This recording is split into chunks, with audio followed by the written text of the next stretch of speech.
కాంగ్రెస్ నేత కొండా సురేఖ అంటుంది జై శ్రీరామ్ అంటే డబ్బులు రాలుతాయా అని. బీజేపీ నేతలు జై శ్రీరామ్ అంటారు. ఢిల్లీ నుంచి నరేంద్ర మోదీని పిలిపిస్తారు, ఒక 4 ముక్కలు హిందీలో మాట్లాడించేస్తారు, పంపించేస్తారు. ఆ తర్వాత జై శ్రీరామ్ అని 4 ముక్కలు అంటారు, అంతే అయిపోయినాయి. ఏమాత్రం దానికే పెద్ద బిల్డప్లు ఇస్తారు. అంటే జై శ్రీరామ్ అని చెప్పి వీళ్ళు అధికారంలోకి వస్తున్నారు అన్న విధంగా ఈ కొండా సురేఖ కూడా ఉంటుంది. జై శ్రీరామ్ అంటే డబ్బులు రాలితే ఇప్పటికి హిందువులు ధనవంతులుగానే ఉంటారు కదా భారతదేశంలో. అప్పుడు నువ్వు కూడా జై శ్రీరామ్ అనే అంటావు. మీరు రాజకీయవాదులు కాబట్టి అవకాశం కోసం ఎదురు చూస్తున్నారు, కానీ లోపల నువ్వు ఎన్నిసార్లు జై శ్రీరామ్ అని ఉంటావు, రాముడిని ముక్కుంటావు.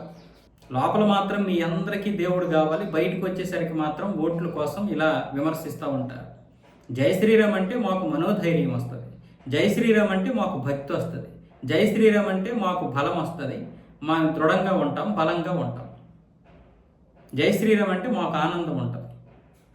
నెత్తిన టోపీలు పెట్టుకున్నటువంటి వారిని మీరు అడగడం చేత కాదు, రోడ్డుకి అడ్డంగా మసీదులు కట్టినటువంటి వారిని అడగడం చేత కాదు, విచ్చలవిడిగా చర్చిలు కడుతున్నటువంటి వారిని అడగడం చేత కాదు.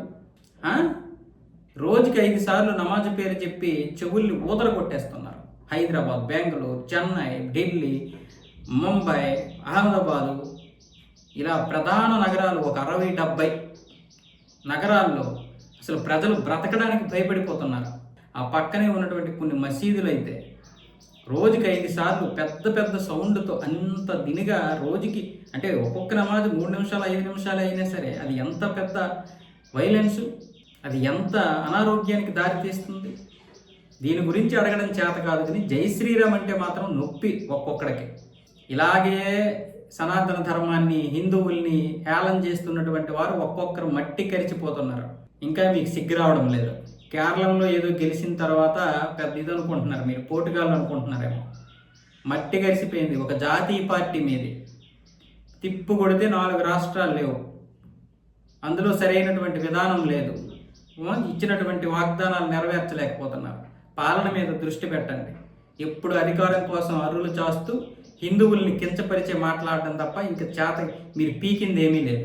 కొండా సురేఖ గారంటే మీరంటే కొంతవరకు గౌరవం ఉంది, కానీ ఆ గౌరవం అంతా పోగొట్టుకునేలా చేయకండి. మొన్నే కదా సమంతకి, నాగార్జునకి క్షమాపణలు చెప్పారు, మళ్ళీ ఇప్పుడు హిందువులకి క్షమాపణలు చెప్తారా? ఏది పడితే అది మాట్లాడేసి